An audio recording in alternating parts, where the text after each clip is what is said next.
Yeah, let's make this crystal clear. Ma'am, you in the back.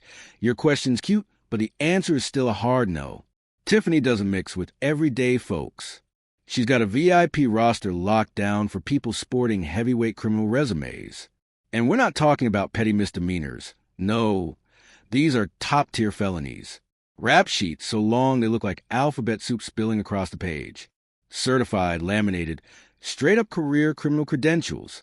Tiffany doesn't hire employees. She hires walking case files. But here's the twist. It's not enough to just have a record. You also need that reputation where the second something goes missing, everyone already knows. Yeah, that was probably them. That's Tiffany's dream hire. It's not sloppy, it's tactical. Because if cash, documents, or even a desk chair suddenly vanish, she's already got a scapegoat sitting on payroll. Is it shady? Absolutely. Diabolical? Without a doubt. But in a twisted movie villain kind of way, you almost got to respect the strategy. Now, quick pause, smash that like button, hit subscribe, and drop your thoughts in the comments. Don't just watch, jump in the mix. Because back to Tiffany, this is where the circus tent really opens. The trustees actually tried to recall her. Yeah, you heard me. They really tried to send her back like a defective blender. Like, excuse me, can we get a refund on this mayor? And honestly, brilliant concept, terrible execution. But for sheer entertainment value, a perfect 10 out of 1 zeroed SO. Picture this. Tiffany struts up to her little white podium, ready to play her favorite character, the misunderstood hero. In her head, she's a savior. Everyone else is the villain, and the people owe her eternal gratitude. She acts like she deserves a parade every time she breathes. But then out of nowhere, a citizen steps up, snatches a mic, and drops a truth bomb. Calls Tiffany out for her sketchy obsession with filling City Hall with folks whose rap sheets are longer than CVS receipts. And the wild part? This ain't rumor anymore. This isn't speculation. It's a pattern sitting right out in the open. That woman with the mic didn't just talk. She exposed. She laid out how Tiffany stacked the room with her loyal hype crew. So if you wonder why clapping broke out after every dramatic pause, surprise! That wasn't the community. That was her hand-picked cheer squad, preloaded and planted like extras in a low-budget Netflix show. And here's the kicker. They were already in position before Tiffany even arrived. That wasn't public support. It was choreography. So Tiffany launches into her grand monologue.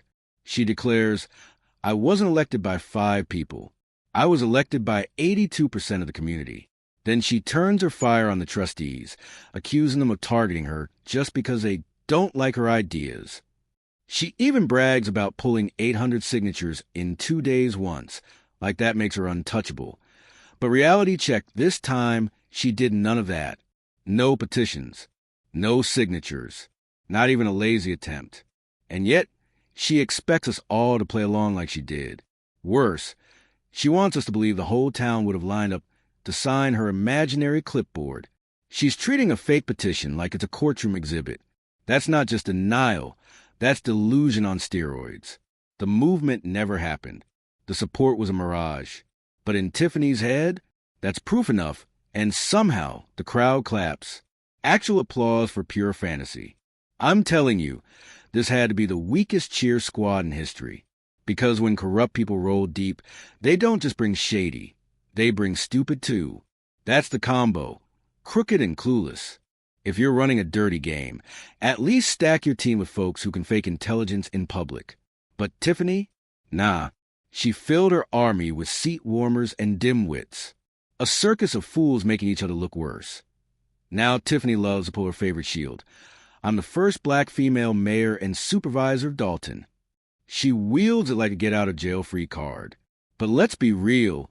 If she resigned today, that history wouldn't vanish. She'd still be the first. That milestone is already etched in stone. Nobody's erasing it. But here's the kicker. She was never headed toward being the best anything. That was never in the cards. So if she left now, she'd keep the history and dodge the disgrace. And then, cue the theatrics. Tears. Sob story. The whole Broadway performance. I don't appreciate the slander and attacks just for serving the people. She wails unfair, unjust, uncalled for. And right on schedule. She whips out the gender card. If I were a man, this wouldn't be happening. Like, ma'am, you were the loudest voice dragging the last mayor like he was your personal punching bag. The man didn't catch heat from anyone. Except you. Tiffany always projects. Always.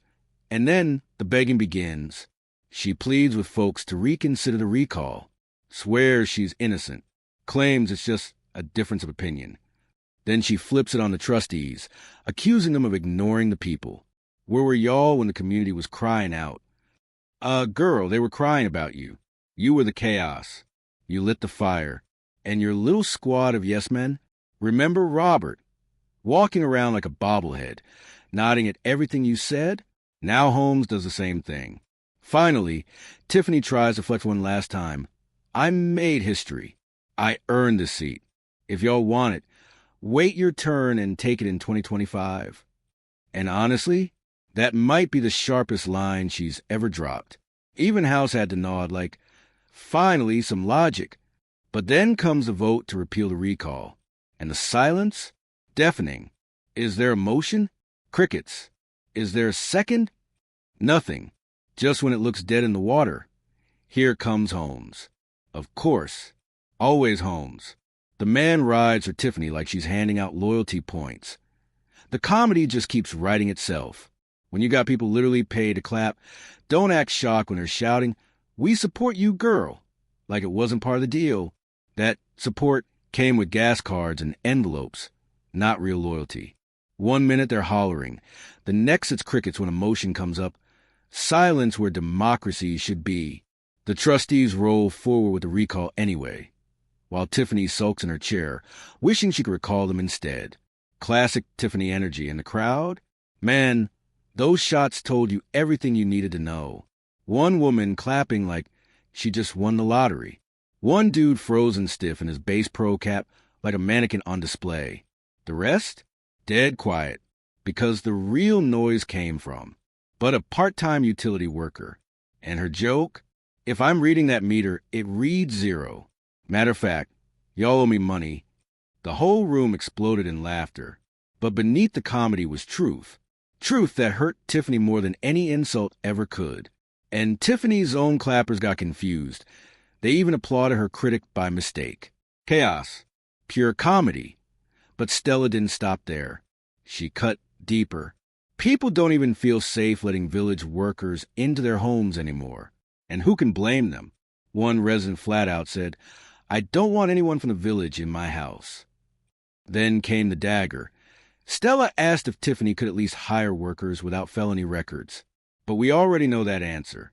Tiffany doesn't just allow it. She prefers it, especially when theft's involved. Built-in fall guys. That's her entire system. Stella brought it all home. If I'd known the village would turn out like this, I never would have bought a house here. And the kicker? Tiffany's own paid clappers clapped along, thinking she was still the one talking. Total confusion. Total exposure. But Stella wasn't looking for laughs. She made it clear she doesn't want a job, just the services she's owed. She exposed how trustees are forced to vote on budgets they've never even seen. How the water department stonewalls residents. How workers live in fear of handing out paperwork. Terrified Tiffany will retaliate. And then Stella dropped the line of the night. Tiffany's going to jail, and then hell, in that order. The room froze. That wasn't an insult. That was prophecy. She demanded a forensic audit, and she was right. If Tiffany had nothing to hide, she'd welcome one. But she won't, because that audit isn't just paperwork. It's a one-way ticket. No appeals. No escape hatch. Just the end game. Stella wrapped it with heart.